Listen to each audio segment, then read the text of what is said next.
ठाणे वेस्टमधील एक हॉटेल, ज्याची चव पण खूप छान आहे. मी त्याचा एक व्हिडिओसुद्धा बनवला आहे.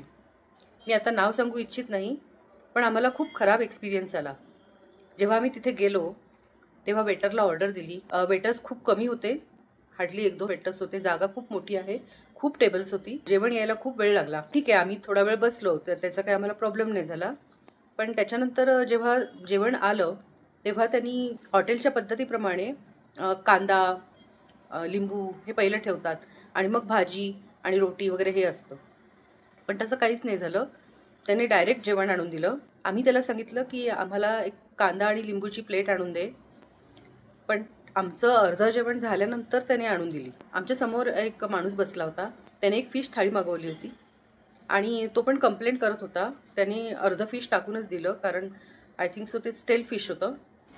जेवण झाल्यानंतर जेव्हा आपण जे फिंगर बोल येतं, ते फिंगर बोल 2 होती. एक गरम होतं आणि एक टोटली थंड पाणी होतं. तर आम्ही त्यांना विचारलं, की "हे काय आहे? हा प्रकार काय आहे?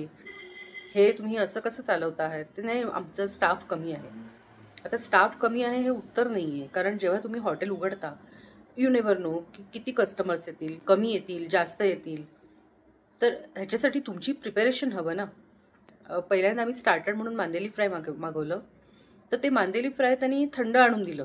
म्हणजे त्या कुकने तयार करून ठेवलं होतं आणि त्या वेटरला आमच्यापर्यंत ते आणून द्यायला इतका वेळ लागला. हा आम्हाला वेगळा एक्सपिरियन्स होता. आधी ते हॉटेल खूप छान चालत होतं आणि आता जे लेटेस्ट गेलो, तो एक्सपिरियन्स खूपच खराब होता. हे हॉटेल ठाणे वेस्टला आहे आणि एका बिल्डिंगमध्ये खूप उंचावर आहे. अजून एक क्ल्यू देते, तिथे असलेल्या या वॉल क्लॉकचा फोटो मी तुम्हाला शेअर करते. मला असं वाटतं, की हा काही दिवसांचा प्रश्न असावा. हॉटेलमध्ये आत्ता ज्या त्रुटी आम्हाला दिसल्या, तर कदाचित ते लवकरच रिपेअर करतील. पण हॉटेल खूप छान आहे आणि त्याची आधीची चव खूप छान होती. हा एक एक्सपिरियन्स मला तुमच्याकडे शेअर करावासा वाटला.